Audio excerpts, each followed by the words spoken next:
Hello, everyone. Good morning, good afternoon, and good evening. Welcome to the first Canadian PM Forum webinar. I am your moderator for today, Natasha Tucker, Director of Business Development Operations at Bennett Jones, and ignore the accent because I'm actually based in Calgary, Alberta.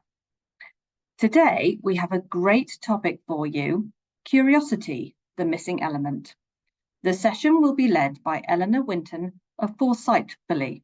Such a great topic that you've chosen, Natasha, around curiosity, because now is the time to be curious in this kind of crazy, uncertain, unpredictable world that we're all dealing with. So what I thought I'd do is give a bit of kind of grounding. So think about uncertainty. What is it? How do we quantify it? What does it mean for us? And then think about why curiosity can help us to better handle uncertainty. So that's kind of the first part. Then I thought the second part would be around, what are the kind of questions that we need to be asking? So if you like, and I know that this always makes people do it more, we can call that strategic curiosity, if you like, because that's something you can justify spending a bit of time in your day doing. And then the last thing I thought we'd do is think about, what happens if you're not curious? What's the disruptive risk? If someone else is being curious about the things that perhaps you should be being curious around in your own business. Let's start by thinking about uncertainty. Uncertainty is something that we talk about all the time. We feel it, we see it, in the news headlines and what we're discussing at work. But actually, what is it? How do we quantify it? So first of all, a definitional point. In Foresight, when we're thinking about strategic futures, we define uncertainty as being the range of possible outcomes that a driver of change can generate.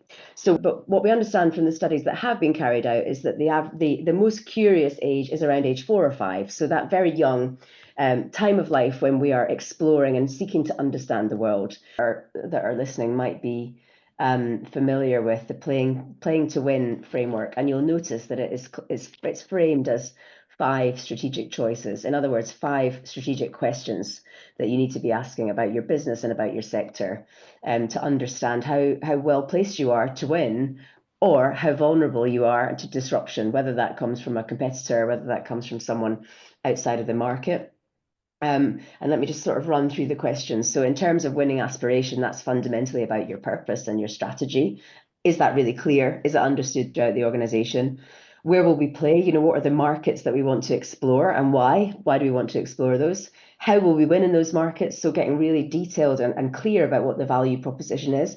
A question for you. Yeah. So what would you say was the biggest benefit of workplace curiosity? Oh, wow. There are so many. I think it depends on the context. I think if you are thinking about the future, then the benefit is that it gives you a strategy that's much more resilient, and also much more real. So there's a real challenge around, the way that we do strategy, where we say we want to, we would like to grow by 10%, next year. And actually that's not strategy, of course. That's just setting yourself a set of targets. So there's a real strategic benefit in looking to the future for the business and building that resilience. So thank you very much for such a wonderful and interesting and fun session. Thank you very much for that, Eleanor. My pleasure.